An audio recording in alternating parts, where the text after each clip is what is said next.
Hello everyone, এইটা আমাদের Durga Puja 40th Avenue god city tour পুজো। আমি ব্লগিংয়ের থ্রুতে পুরো দুর্গাপুজোর 4 দিন সব কিছু আমি ধরে তুলবো।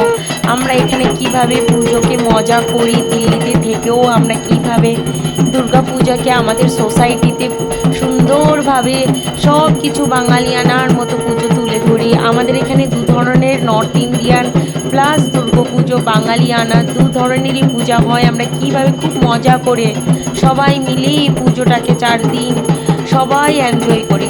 আমি আমার এই ব্লগিংয়ের থ্রুতে সব পুরো পুজো আমি ধরে তুলব। আপনারা দেখতে থাকুন প্রত্যেকটা এপিসোড।